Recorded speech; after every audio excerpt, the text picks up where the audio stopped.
Is set to finally stop analog television transmission at the end of the month. The original goal was to switch over most of the country to a digital signal by mid-2010.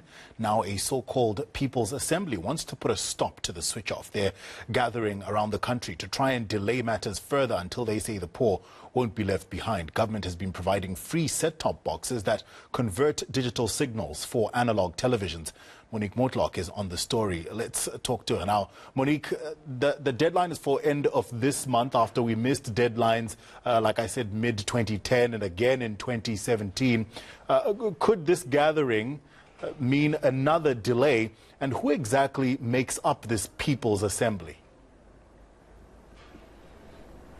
Well, that's exactly what these various civil society groups that are gathering today from 10 o'clock onwards, that's exactly what they are hoping to delay the 31st of March switch-off date that has been gazetted. I asked the communications department whether, yesterday actually, whether this date still stands, and it told me that it does indeed still stand. A few days ago, the communications department issued a statement speaking about its plans to move from that analog to digital, and this is something, as you mentioned, that's been coming on for more than or for a decade. And to tell us more about today's program, I'm speaking to Mark Weinberg, who's the hashtag Save Free TV organizer. Mark, just tell us the goal for today.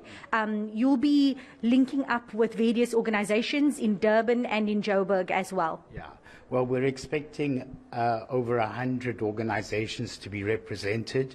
The goal is twofold. Firstly, we want to hold the minister accountable for her decision, and a representative of the department will be in the meeting. Then we're going to excuse them and as civil society discuss and agree on the way forward.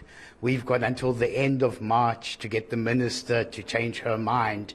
This cutoff is going to be a disaster for South Africa if it goes ahead. And just quickly, I saw that in the statement you released that it speaks to the poor being left behind and the poor not being able to have access to free TV once the switch, once the cutoff date does go ahead.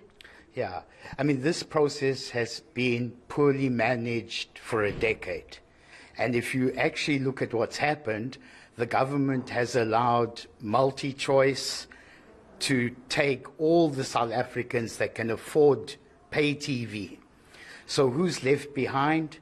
Of course, it's the South Africans that can't afford pay TV, and those are the ones who are going to be hit the hardest on the 31st of March. They're going to switch on the TV on April Fool's Day and find nothing. Thank you very much, Mark. We'll leave it there and catch up with Mark after the dialogue sessions have been concluded. And it will be interesting to hear what that member or that official from the communications department has to say when posed with the various questions that these different organizations will be putting forward. All right. Thank you, Monique. eNCA's Monique Mortlock.